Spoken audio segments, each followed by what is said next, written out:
Hello everyone, सभी को जय श्री कृष्णा, राधे राधे। आई होप सभी अच्छे होंगे, मस्त होंगे और ज़बरदस्त होंगे। आज हम कंटिन्यू करेंगे चैप्टर 7, जहां हमने पिछले लेक्चर में छोड़ा था उसके आगे से हम कंटिन्यू करते हैं।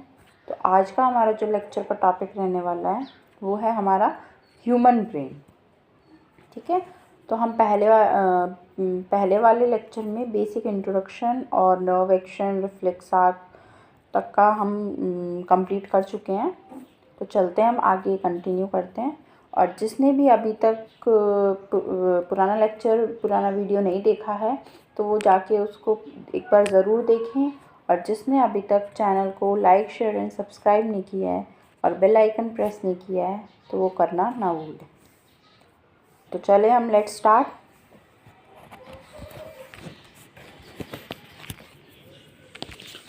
अब हमारा टॉपिक है human brain. Is reflex section the only function of the spinal cord?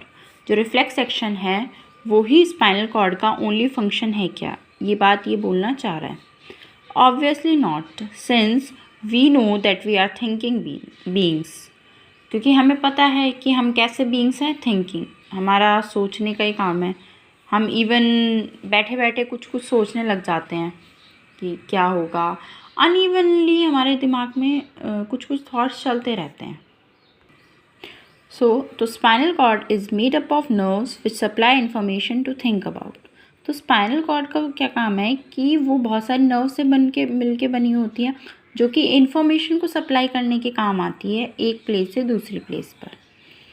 Thinking involves more complex mechanisms and neural connections. These are concentrated in the brain which is the main coordinating centre of the body. तो जो हमारा thinking process है उसके अंदर बहुत सारे complex mechanisms होते हैं, बहुत ही जटिल प्रक्रियाएं, बहुत ही मैकेनिज़्म चलते हैं और हमारे जो कनेक्शंस हैं वो न्यूरल कनेक्शंस प्रेजेंट होते हैं। ये सारे मिलके कंसंट्रेटेड होते हैं हमारे ब्रेन के अंदर। ये सब जो भी नर्व्स, जो भी नर्वस सिस्टम्स हैं, जो भी न्यूरॉन्स हैं, वो सारी मिलके हमारे कंसंट्रेशन कहाँ जाके कंसंट्रेटेड होती हैं? हमारे ब्रेन के अंदर, जो कि मेन कोऑर्डिनेटिंग सेंटर होता है बॉडी का। जो मेन जहाँ से सारा बॉडी का फंक्शनिंग की जाती है थिंकिंग प्रोसेस की, वो हमारा ब्रेन है। तो वहीं से कोऑर्डिनेटिंग सेंटर होता है हमारे बॉडी के लिए। जो ब्रेन और स्पाइनल कॉर्ड है कंस्टिट्यूट करता है सेंट्रल नर्वस सिस्टम। तो ये लाइन ठीक है, इम्पॉर्टेंट है, 1 मार्क में पूछ भी सकते हैं। तो जो ब्रेन और स्पाइनल कॉर्ड है, इन्हीं को मिलके हमारा, जिसको हम शॉर्ट फॉर्म में बोल देते हैं CNS, that is central nervous system, ये इन दोनों के कॉम्बिनेशन से मिलके बना हुआ होता है। They receive information from all parts of the body and integrate it. तो ये इन्फॉर्मेशन को सभी को इकट्ठा करते हैं अलग अलग बॉडी पार्ट से और इंटीग्रेट कर लेते हैं। उस सारे इन्फॉर्मेशन को एक जगह जोड़ लेते हैं, एक जगह सम अप, एड अप कर लेते हैं। We also think about our actions. जैसे हम हमारे एक्शन, सपोज को एक्शन मीन्स हमें पता है कोई भी काम कर रहे हैं, इवन हम सो रहे हैं, इवन हम रीड कर रहे हैं, राइट कर रहे हैं, जैसे मैं अभी बोल रही हूँ, तो जो भी हम काम करते हैं, for example writing, talking, moving a chair, clapping at the end of programme, ये कुछ एक्शंस हैं जो कि वॉलेंट्री एक्शंस होते हैं। वॉलेंट्री एक्शंस मीन्स ये हमारे कंट्रोल में होते हैं। हमें कब क्लैप करना है, कब हमें बोलना है, तो ये हमारे कंट्रोल में होते हैं, हम इनको कंट्रोल कर सकते हैं, जो कि बेस्ड होते हैं deciding what to do next. तो ये हम पे डिसाइड करता है, या हमें पता होता है कि अब इसके बाद क्या करना है, इसके बाद क्या होगा, next process. So the brain also has to send messages to muscles. तो ब्रेन को मैसेज जो है वो मसल्स तक भी पहुंचाना होता है। क्यों? क्योंकि मसल्स को भी तो बताना है कि अब नेक्स्ट फंक्शन आपको ये करना है, नेक्स्ट वर्क ये रहेगा आपका। तो जो कम्युनिकेशन होता है CNS and other parts of the body is facilitated by the peripheral nervous system. तो CNS अभी हमने देखा स्पाइनल कॉर्ड और ब्रेन से मिलके बना है, और जो अदर पार्ट्स होते हैं ये फैसिलिटेटेड होते हैं किसके द्वारा? PNS, शॉर्ट फॉर्म में इसको हम बोले तो PNS, that is peripheral nervous system, जो कि कंसिस्ट करता है cranial nerves arising from the brain and spinal nerves arising from the spinal cord. तो जो क्रेनियल नर्व्स हैं वो तो हमारे ब्रेन से अराइज होती है, मीन्स जो नर्व्स हमारे ब्रेन में प्रेजेंट होती है उनको हम क्रेनियल नर्व्स कहते हैं। एंड जो स्पाइनल कॉर्ड में जो हमारी नर्व्स प्रेजेंट होती है that is known as spinal nerves. Okay, so the brain does allow us to think and take actions based on that thinking.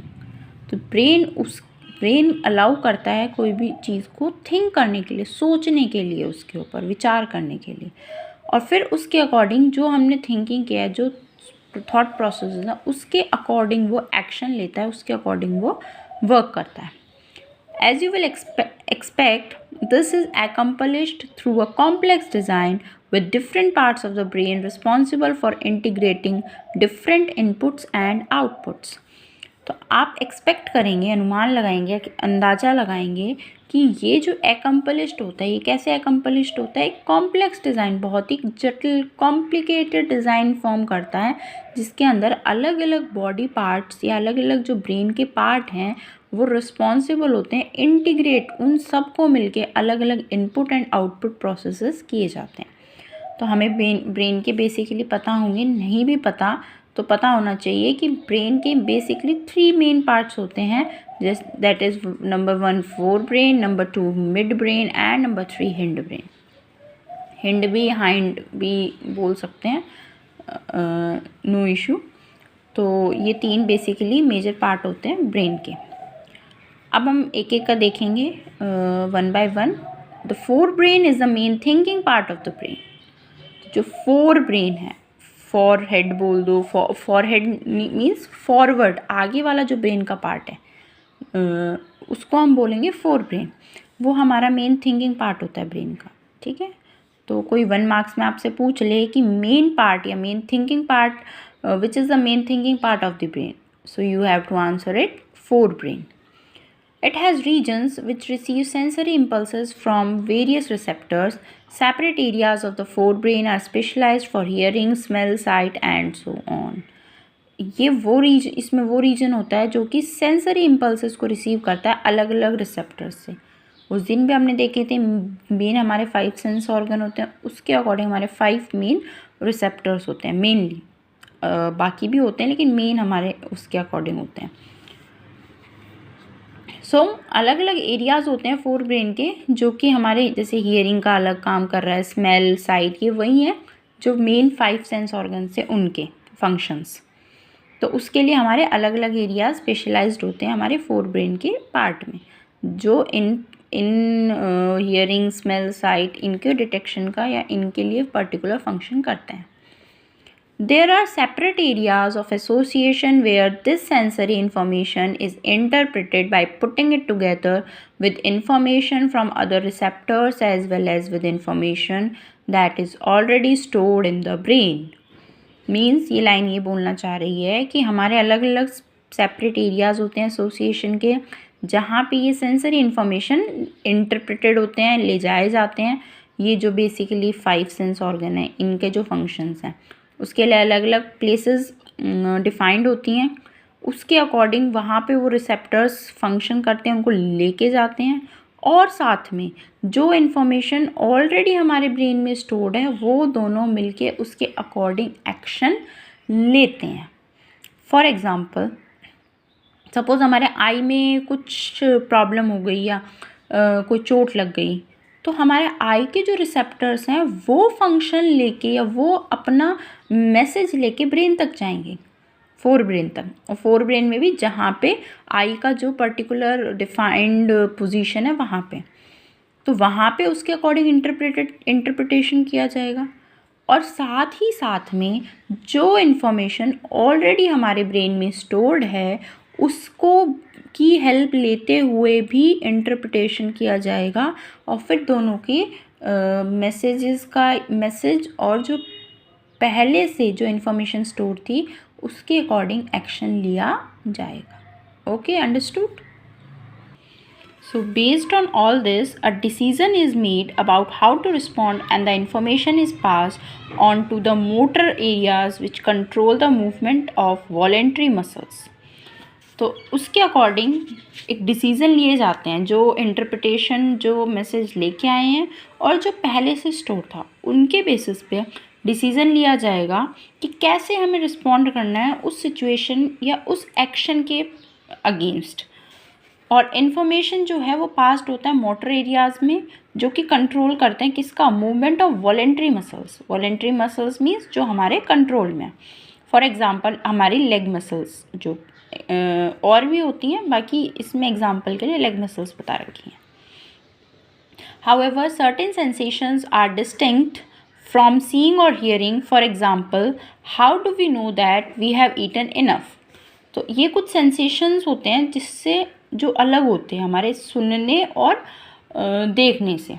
जैसे कि आपको कैसे पता चलेगा कि आपका पेट फुल्ली सफिशिएंट भर चुका है, या आपको आपने इनफ ईट कर चुके हैं, इतना खा लिया है, इनफ सफिशिएंट।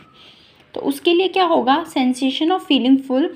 क्यों होगा, क्योंकि इस centre associated with hunger which is in a separate part of the fore brain, कि फोर ब्रेन में एक अलग से एक पार्ट स्पेशलाइज्ड है जो कि हंगर से रिलेटेड है, कि कब हमें भूख लगती है, कब हमारा पेट भर गया है, कब हमको और नहीं खाना। तो उसके लिए हमारे ब्रेन में, फोर ब्रेन में एक पार्ट एसोसिएटेड कर रखा है, जिसके लिए हमें, जिससे पता चल जाता है कि अब हम फुल्ली सेटिस्फाई हो चुके हैं। ठीक है, तो ये हमारा ब्रेन का, ह्यूमन ब्रेन का डायग्राम शो कर रखा है। ठीक है, ये हमारा मिड ब्रेन है and this is our hindbrain. Means hindbrain में भी ये तीनों पोर्शन होते हैं कंबाइन करके, उसे बोलते हैं hindbrain. And this is our forebrain, this one. Okay, and these are some other labeling that is done here. Now, so study the label diagram of human brain. We have seen that different parts have specific functions. Can we find out the function of each part? तो हर एक part का अलग अलग function होता है, हर एक brain के अलग अलग पार्ट का। तो उसके अकॉर्डिंग हमें बताना है कि कौन कौन से किस पार्ट का, किस ब्रेन के पार्ट का फंक्शन है। जैसे हम look at the other use of word reflex that we have talked about in the introduction, जो हम पहले वाली क्लास में डिस्कस कर चुके हैं रिफ्लेक्स वर्ड के बारे में। उस पर एक बार हमें नज़र देखनी है, उस पर हमें देखना है कि our mouth waters when we see food we like without our meaning to. और mouth waters means in Hindi हम जैसे उसको बोले लार पड़ना, या हमको खाना देखते हमें हमारा मन चल जाता है, हमें भूख लगने लग जाती है। ठीक है, our heart beats without our thinking about it. Means ये एक्शन ऐसे हैं जो हमारे कंट्रोल में नहीं है, ये इनवॉलेंट्री एक्शंस हैं। जैसे मुंह में लार आना, माउथ वाटरिंग करना, हार्ट बीट्स होनी। तो in fact we cannot control these actions easily by thinking about them even if we wanted to. अगर हम चाहें, हम कंट्रोल करना चाहें, चाहकर भी हम इन एक्शंस पे कंट्रोल नहीं कर सकते। Do we have to think about or remember to breathe or digest food? So in between the simple reflex actions like change in the size of pupil and the thought of our actions such as moving a chair, there is another set of muscle movement over which we do not have any thinking control. तो for example जैसे इसमें देखिए हम कि जो simple reflex actions होते हैं, जैसे हमारे प्यूपिल की साइज़ में चेंज होना। प्यूपिल सबको पता है, जो हमारे आई के अंदर वाला जो हम पोर्शन दिखाई देता है ना हमें, किसी के दूसरों की आंखों में अंदर देखने, गोल राउंड शेप के से, that is known as pupil. और जो हमारे थॉट एक्शंस हैं, थॉट आउट एक्शंस, जैसे कि चेयर को मूव करना, तो इसमें भी मसल मूवमेंट का इन्वॉल्वमेंट होता है, जो कि हमारे थिंकिंग कंट्रोल के अंदर कंट्रोल में नहीं है। बहुत सारी और इनवॉलेंट्री एक्शंस होती हैं जो कि मिड ब्रेन द्वारा और हिंड ब्रेन द्वारा कंट्रोल की जाती है। मीन्स इनवॉलेंट्री एक्शंस हैं, हमारे कंट्रोल में नहीं है, लेकिन फिर भी कुछ एक ऐसी एक्शंस होते हैं जो हमारा मिड ब्रेन और हिंड ब्रेन इनको कंट्रोल करता है। All these involuntary actions including blood BP, जिसको हम शॉर्ट फॉर्म में बोले blood pressure, salivation and vomiting, are controlled by the medulla and the hind brain. तो ये जो मेड्यूला ऑब्लंगाटा, फुल फॉर्म मतलब फुल है इसका, मेड्यूला ऑब्लंगाटा, इस मेड्यूला हिंड ब्रेन के इस मेड्यूला ऑब्लंगेटा पार्ट से ये सारे एक्शंस कंट्रोल होते हैं, जैसे हमारा बीपी, हमारी वॉमिटिंग होना, सलाइवेशन होना। ठीक है, तो ये हमारा हिंड ब्रेन का मेड्यूला पार्ट के कंट्रोल करता है। Thinking over activities like walking in a straight line, riding a bicycle, picking up a pencil. तो ऐसी हम कुछ और एक्टिविटीज़ देख रहे हैं, जैसे कि स्ट्रेट लाइन में मूव करना, वॉक करना, बाईसाइकिल चलाना, पेंसिल को पिकअप करना। तो ये सब पॉसिबल हैं क्योंकि हमारे हिंड ब्रेन जो होता है उसके अंदर एक पार्ट प्रेजेंट होता है जिससे हम बोलते हैं सेरिबेलम। तो ये सेरिबेलम की हेल्प से, इसकी हेल्प से हम ये सब काम, ये सब एक्टिविटीज़ कर सकते हैं। वो हमें कमांड देता है या हम सजेस्ट करता है कि आपको इसके अकॉर्डिंग एक्शंस करने हैं या इस तरह से काम करना है। तो it is responsible for precision of voluntary actions and maintaining the posture and balance of the body. तो ये और क्या काम करता है सेरिबेलम? जो हमारा बॉडी का पोस्चर है, जो हमारा बैलेंस होता है, बॉडी पे बैलेंस बनाना, और जो भी वॉलेंट्री एक्शंस हैं उनको मेंटेन करना, उनको प्रिसाइज करना, ये सब काम भी सेरिबेलम का ही होता है।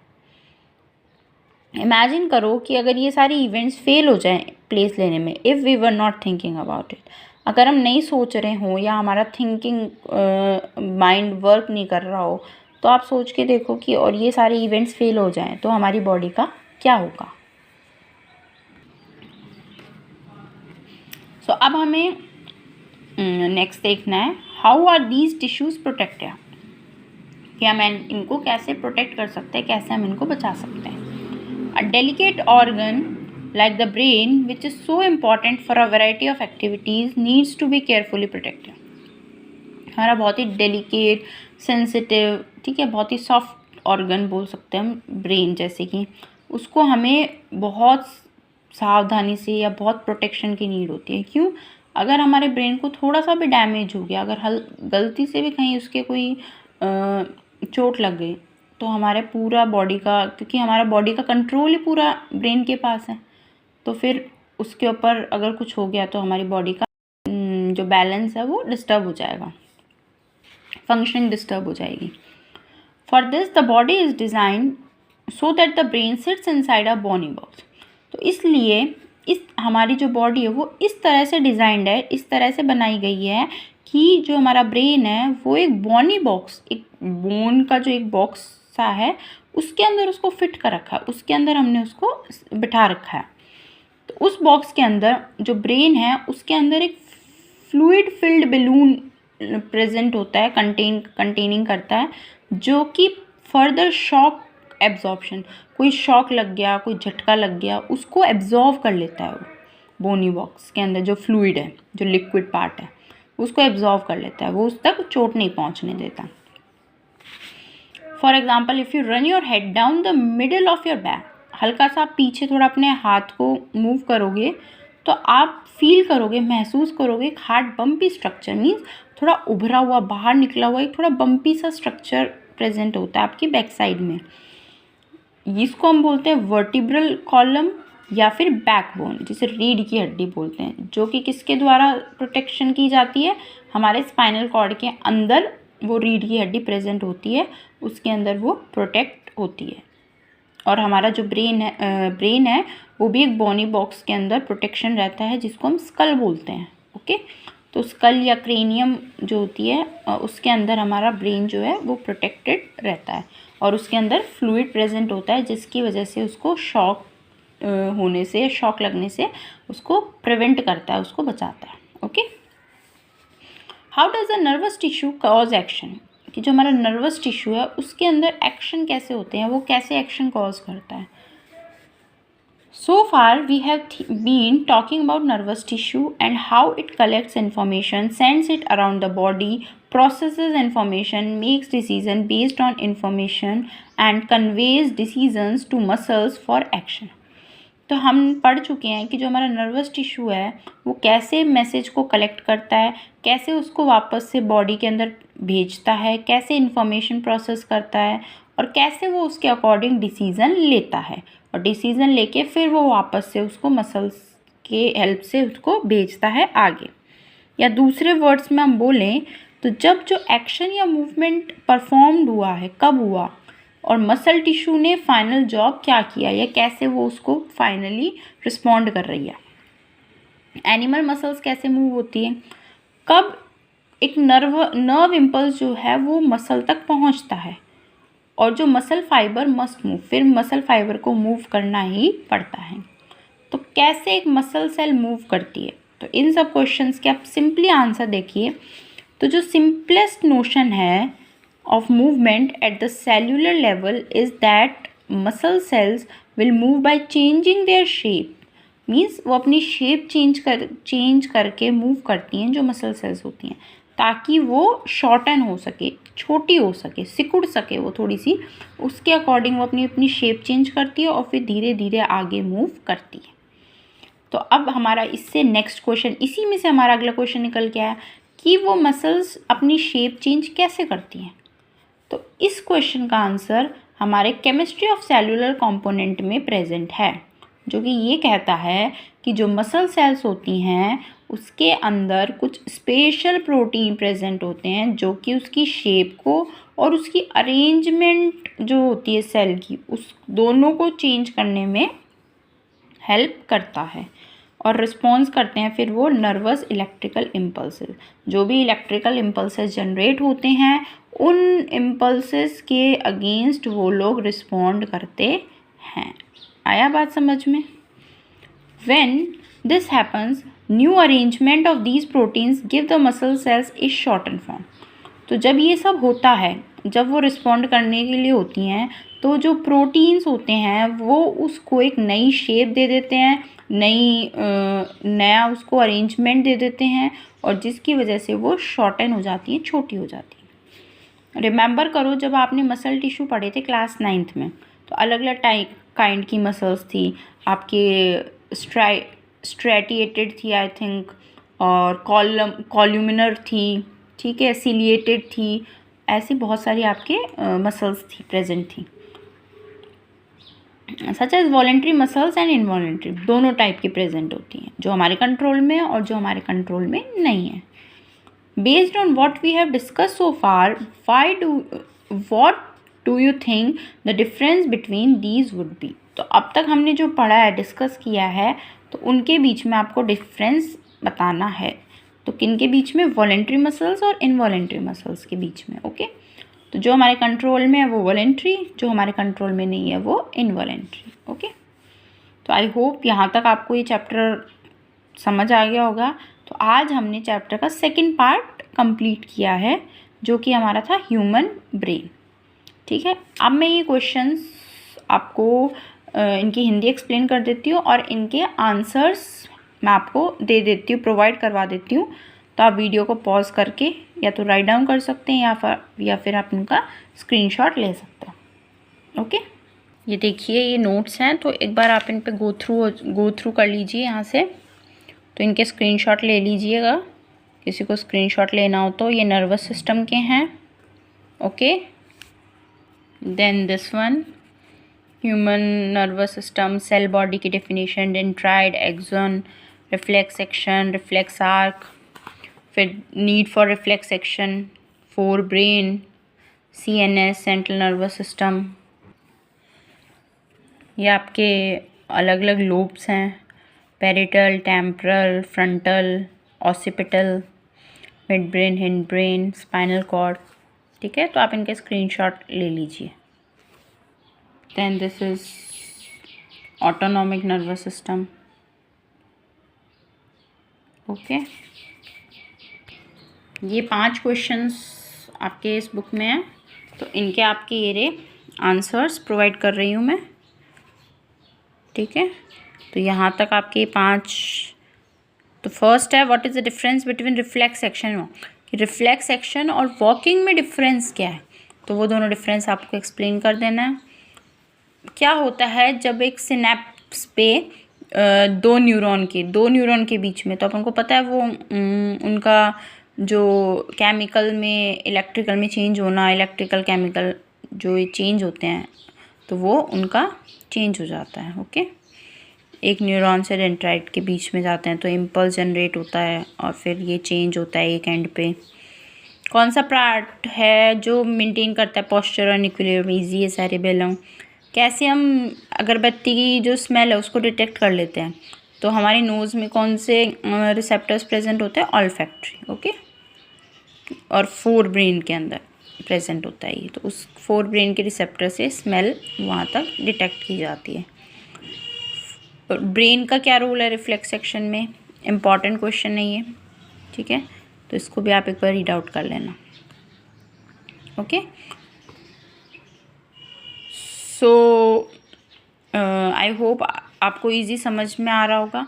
किसी को भी कोई डाउट हो, किसी को भी कोई क्वेरी हो, तो मुझे प्लीज़ कमेंट सेक्शन में अपने डाउट को लिख सकता है, तो मैं उसको एक्सप्लेन करने की या उसको सॉर्ट आउट करने के लिए हेल्प करूँगी। ओके, तो आई होप सबको ये वीडियो समझ आया होगा, और please like, share and subscribe and press the bell icon for further updates, latest videos. So thank you.